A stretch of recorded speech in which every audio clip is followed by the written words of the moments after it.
Hey everybody, welcome to our latest video for Uncommon Entrepreneurs. We're here with David McKnight, a friend of mine, but also a very successful and inspiring person, if I say so myself. And we're gonna learn a little bit about what he's working on, kind of where he's gotten to this point, and living here in Puerto Rico, and kind of what's next for what he's working on. A little bit about David. Over the past 22 years, David has helped thousands of Americans on the road to the 0% tax bracket. He has made frequent appearances on Forbes, USA Today, New York Times, and a bunch of other ones that I'm not even going to list off. He has a couple books, one of which has been a bestseller, and that's The Power of Zero. It was one of the top selling books in finance when it came out, and has been a great seller ever since. And I think you even have a new book coming out soon, right? Mm-hmm. We'll get to that too. But David also, I just want to plug in here, besides being successful in helping people reach 0% tax bracket and manage retirements better, things like that, he's also been inspiring to me, having work-life balance, having a family, being busy, and balancing that. So we'll dive into that a little bit as well. But to start out, thanks for coming, David. Thank you for having me. And yeah, tell us a little bit about yourself. Start from the beginning. Let us know. Yeah, I've been in the financial services industry ever since I graduated from college in 1997. So this is the only thing that I've ever done. Wow. So, you know, the average person changes industries 6 times over the course of their career, and I've stuck with the same one all the way. So learned a lot along the way. So would you say you always knew that you wanted to be advising people financially, or how'd that work out? I've sort of found that most people end up in our industry by accident. They start off in some other industry and they somehow get recruited into this industry. And I graduated from college with a degree, a major in Italian and a minor in Spanish. So I was eminently unemployable. And so I wanted, I wanted to go to international business school, and I needed some experience. So I started working with a financial services firm out of Salt Lake as a way to get some work experience until I was able to go to international business school, and I stuck with it, and it turned out great. And here I am 22 years later, and really never looked back. Wow. So I guess take us through that. You started doing financial advising, probably traditional stuff. Yep. What did that kind of entail, and then how did it morph into you getting to where you are now, running your own? Yeah, so I basically got into, basic run-of-the-mill financial advisory, helping people with life insurance and Roth IRAs and advising them on their 401ks. Yeah. And then I got to know a guy named David Walker. David Walker was the former Comptroller General of the federal government. So he's in the CPA Hall of Fame, a very, very bright guy. If you've watched 60 Minutes at all during the year 2008, you saw David Walker a couple of different times. David Walker basically looked at the fiscal condition of our country and said, hey, we have promised way more than we can afford to deliver for Social Security, Medicare, and Medicaid.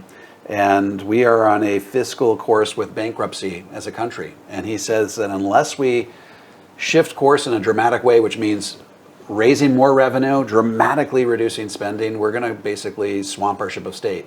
And I sort of got attuned to what he was talking about in about 2010.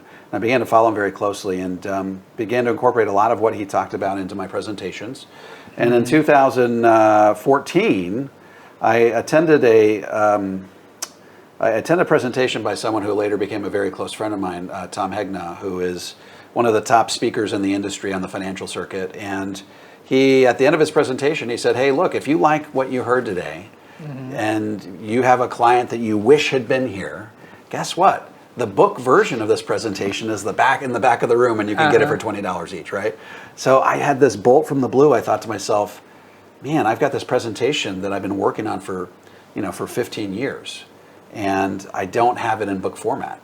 And so I committed that very day that I would write a book that committed my personal presentation to a book format, and I basically wrote the book in about 4 days because I was just regurgitating everything that was in my presentation onto the paper. Boom, I got a book. Yeah. And obviously added some filler here and there, and threw it out on Amazon and crossed my fingers and hoped someone would buy it. And Here we are 5-6 years later. It sold about 250,000 copies and spawned additional follow-up books, one of which comes out in November.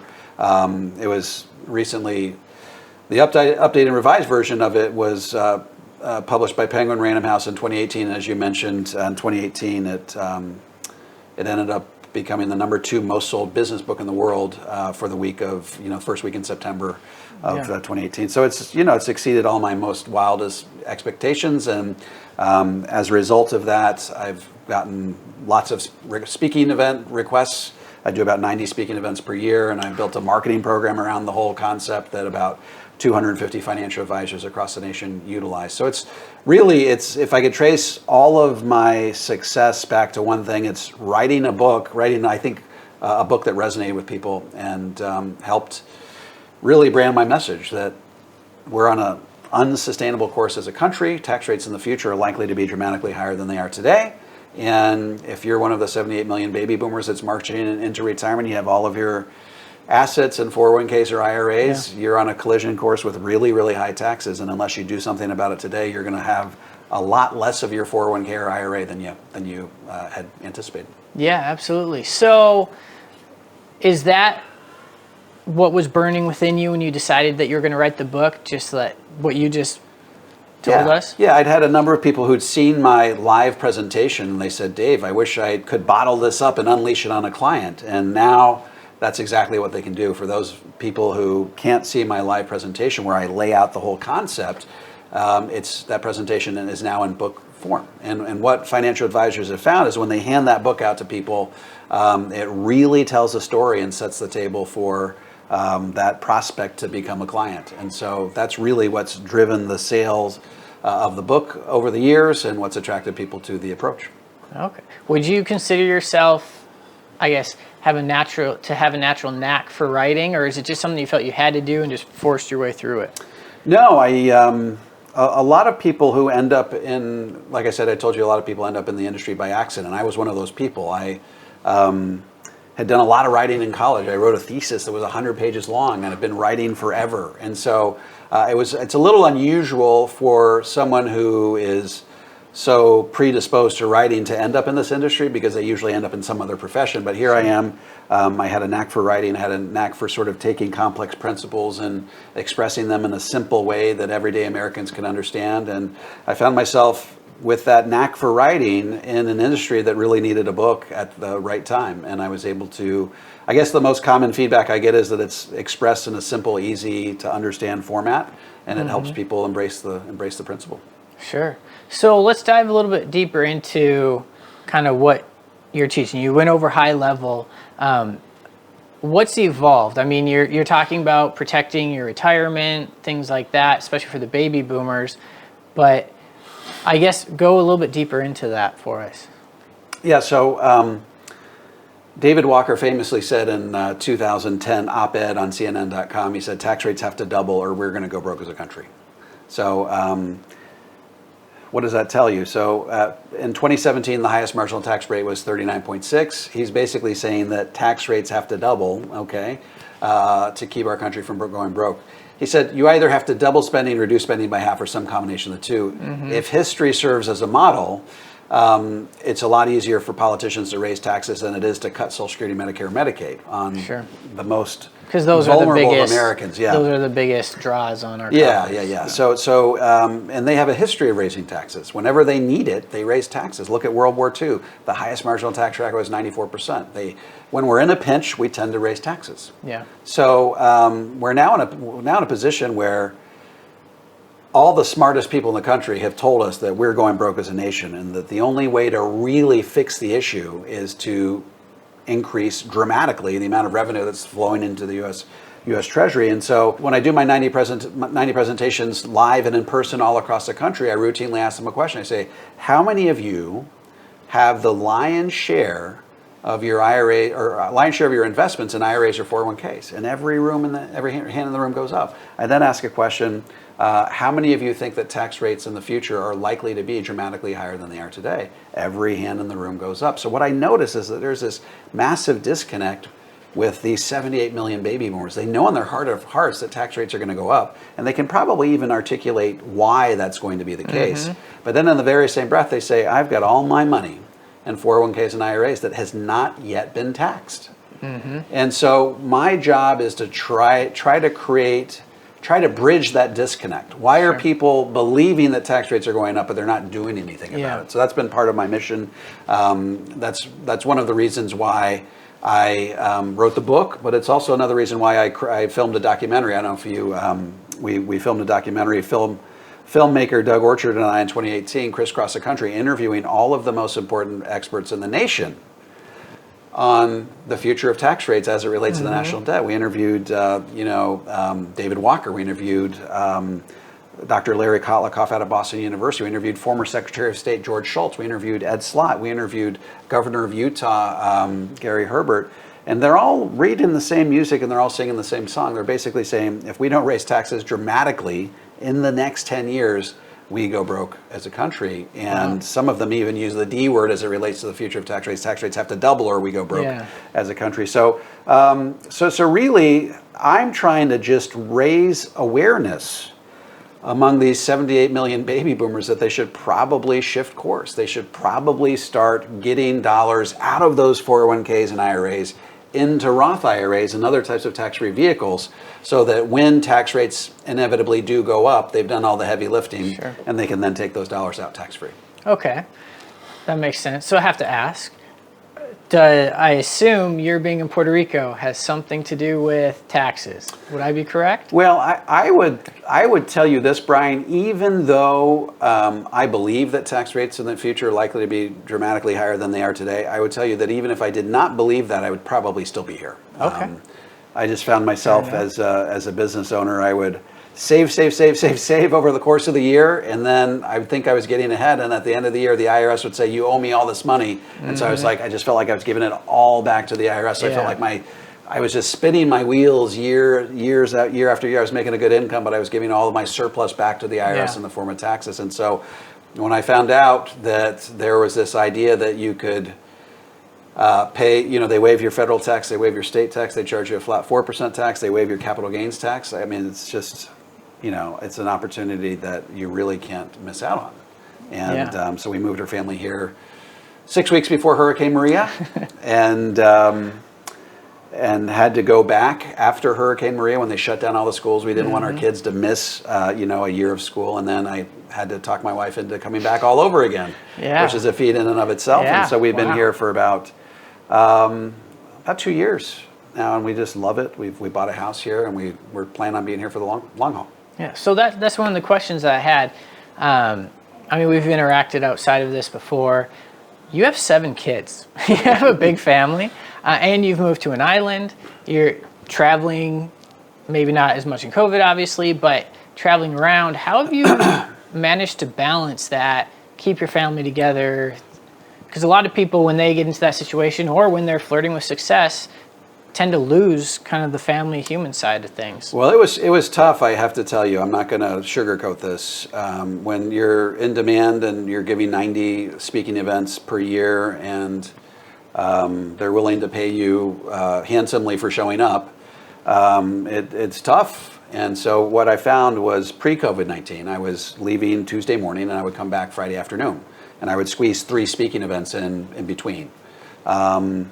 And I have to tell you, Brian, that since COVID-19, since I've essentially been quarantined for the last 5 months, I've found that I can do a lot of those speaking engagements virtually, and I can do it from the comfort of my own home. I gave a few weeks ago, I gave a speaking event where I charged them $2,500, and they said they invited their local office. Well, word spread, and they ended up inviting all of the local offices. There was a company called Knights of Columbus, all across the nation. Oh, wow. So we ended up having 250 advisors on that webinar. Wow. And at the end, when I made a pitch for, if they wanted to buy my books, we ended up selling $5,000 worth of books. So I ended up making exactly what I make in a speaking engagement in 1 hour of time. Yeah. By charging them a fee and selling some books. Without jumping on a plane or anything. Yeah. And so it didn't take 3 days out of my life. It took 1 hour out of my life. And so I'm really warming up to this idea of being able to do things virtually. And COVID-19 has forced me to think about some things and to get some systems in place that might have taken me 2 to 3 years otherwise, Sure. had I been living in the pre-COVID-19 reality. So I think a lot of entrepreneurs are going to look back at 2020 and say, that was the year when my business sort of sprang to the next level. That I really ratcheted up my effectiveness. And sometimes when you're in the midst of it and you're in the face of it, you're thinking this is the worst thing that could ever happen. But if you react and adjust and pivot in just the right way, it can become a springboard to even greater success. Yeah, I mean, if you look throughout history, a lot of the great inventions or big shifts happen because of something major. In this case, COVID, could have been a war, could be whatever. So yeah, a lot of good ideas, refinements, and even value creation come out of... Yeah, necessity is the mother of invention. Yes, that's what I was trying to think of. There we go. So getting back to the family side a little bit, even if it's just selfishly for me with a growing family, what are some of the things that you've done to help kind of keep that balance with traveling a lot and work, and then keeping the... Even when I'm traveling, I come home Friday afternoon and I immediately go on a date night with my wife. I mean, that's sort of the sacred, enshrined part of the week where no matter what happens, we're going on a date night. We typically go out to eat and we spend time together. And that's been sort of a standing institution in our marriage for the last 20 years. Yeah. And so that's important. We have family night where we study principles from our church. We sort of delve into the scriptures, and we spend a lot of time doing those types of things that draw us closer together as a family. And then, of course, Saturday, I love to go play golf with my boys, and we do that a lot. We do that just about every Saturday. So it's just spending time.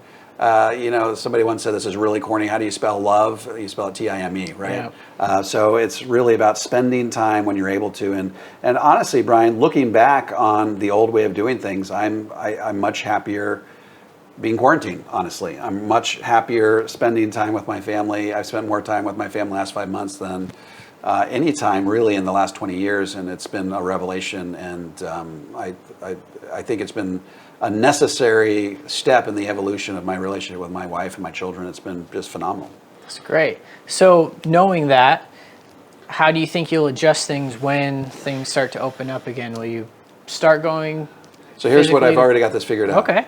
I'll say, look, you can hire me virtually, or if you want me in person, my fee is going to be a lot higher. So I'm going to weed people out of the market by just raising my fee to the point where I'm only doing the amount of live events that I really want to be doing. Sure. And that's a great way to do it. Yeah, to just price some people out of the market. To get me to show up live, they got to really, really want it, right? Yeah. Okay, so diving in a little bit more, and for our audience too, we have a pretty broad audience, but one thing in common is always trying to be better, whether it's financially or in health or different things like that. What are some maybe principles from what you teach or what you've learned that anyone could apply or should be looking out for in I guess, protecting their nest egg? So primarily from a financial perspective? Yeah. Yeah. Well, the real thrust of what I talk about is basically that there's two risks in retirement. One is tax rate risk, the risk that tax rates in the future are likely to be dramatically higher than they are today. On your letterhead, it says you've got $1 million in your 401k, or on the company's letterhead. But how much of that money is really yours, unless you can accurately predict what tax rates are going to be in the year you take that money out? You don't really know how much of that money you have, and it's hard to plan for retirement if you don't know how much money you have. So I would say, we've really got this in chapter 6 of my book, The Power is Here. I call it the tax sale of a lifetime. Taxes got cut in 2018. And they've been as low as we've seen in our lifetime. And, it used to be people say, hey, Dave, when are tax rates going to go up? And I say, hey, in some distant unknowable future, maybe 10 years out, tax rates are likely to go higher. Well, guess what? We now know the year and the day when tax rates will go up. It's January 1st, 2026. So every year between now and then represents this little mini window of opportunity within which to pay historically low taxes. So why not pay the taxes on those? At the end of my presentation a couple months ago, a lady came up to me. She said, "Hey, Dave, thanks a lot. I'm in a really bad mood now." And I said, "Well, why are you in a bad mood?" And she says, "Because I got all my money in the tax deferred bucket." And I said, let me get this straight. You contributed money to your tax-deferred bucket at a period in time when tax rates were dramatically higher than they are today. You got a deduction at those higher rates for doing so. You now have a 6-year period of time during which to pay taxes on those tax-deferred assets at historically low tax rates. Yeah. So you can get those assets repositioned to tax-free so that by the time tax rates potentially double over time, you've done all the heavy lifting and you can then take that money out tax-free. I said, is that why you're in such a bad mood? And she goes, well, gosh, Dave, I never really thought about it that way. So I tell people, how is this story going to end for you? How they react during the next 6 years of historically low tax rates determines how much of their hard-earned retirement savings they're going to be able to spend. That's really the heart of the message. Yeah. Would you say that's a common mindset that you run into? People thinking they put their money in something and they have to keep it in there until it's gone. They not really thinking that maybe they take it out early when there's low taxes or anything else like that. Would that? It's a question of inertia. They've been doing it this way for so long. It was conventional wisdom. Tax rates historically were much higher than they are today. It made sense to get deductions of those higher tax rates so that you can spend it at lower tax rates in the future. But that whole paradigm has shifted on its ear. Now we're at historically low taxes, and they're all predicting that tax rates are in the future going to be higher than they are today. So the paradigm shifted, but people's actions haven't shifted. Sure. And so what I find is that then when we educate them on the paradigm and on the fiscal realities facing our country, that they feel a little bit more urgency, especially when they recognize that, hey, if they don't take advantage of low tax rates this year, then they're only going to have 5 years. Yep. Which means they got to shift more money during a smaller period of time. And then they got 4 years. And by shifting over a smaller period of time, it's going to force them into a much higher tax bracket, which means they get to keep less of their money and they're not really taking advantage of the low tax rates. Sure. Have you been in, I noticed this and maybe even took advantage of this, but with COVID going on, many groups have been waiving the, I think, 10% penalty or something if you take it out. So is that something that you incorporated into your most recent, I guess, presentations for people to do that? Or not so much. I have done podcasts talking about that, and really, the rule is that you're supposed to be paying, supposed to be taken out for COVID-like reasons. So in other words, your business suffers or your family suffers, and therefore you can take it out. But when we're talking about shifting money from IRAs to Roth IRAs, you don't have to be 59 and a half to do that. So. So it hasn't been as central to our message. All right. So on this tax side, maybe another learning moment for us. What do you think? I mean, you can't tell the future, but if you had to put a percentage on how sure you are that the taxes will raise in 6 years as opposed to something being passed to extend or adjust it, what would you say that percentage is?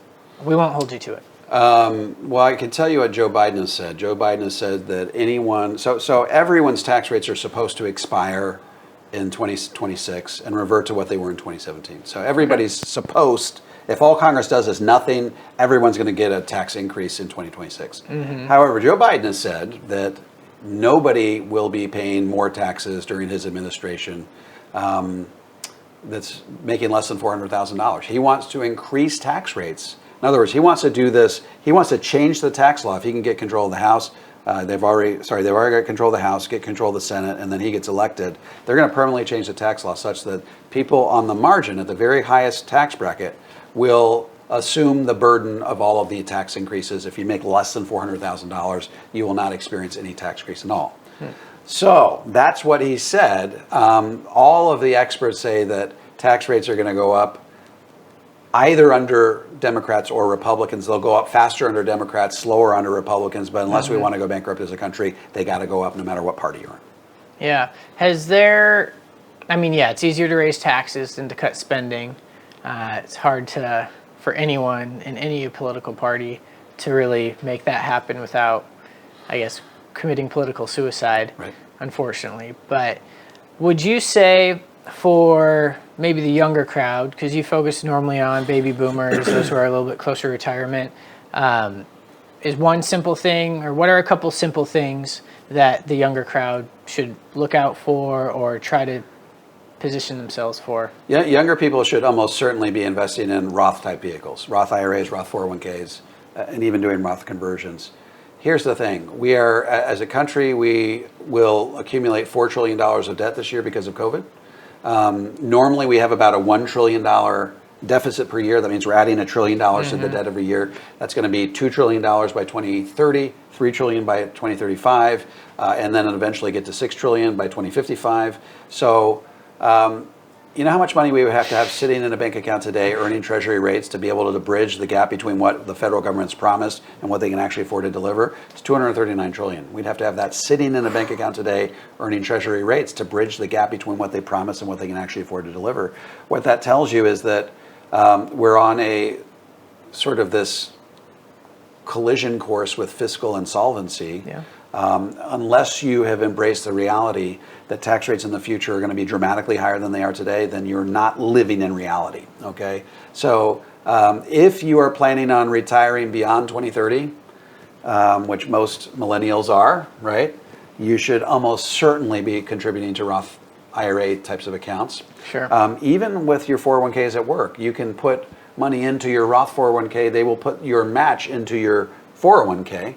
But that's okay. It's okay to have some money in there because your standard deduction retirement will help offset any distribution.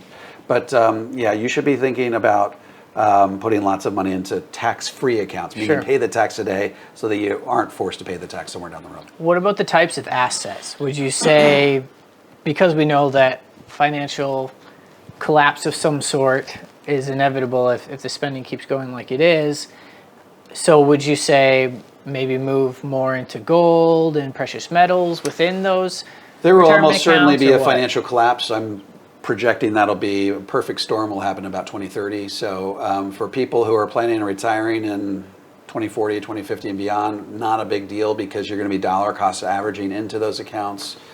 So I'm a big believer in the the growth of the stock market over time. I think gold is a great addition, but probably in my mind not more than 5% of your portfolio. But you've got to have the ability to grow your money productively over between now and when you retire. And I think that a very, very stock-heavy portfolio is the way to go, with balance across all of the basic portfolios. Interesting. All right. Well, thanks. I think that's all the questions we have for today, but hopefully we'll get you out to some of our events that we have once we get out of lockdown and you can meet some of our community. So thanks for joining us, everyone. Again, Uncommon Entrepreneurs, Brian Borgery, David McKnight. We'll see you later.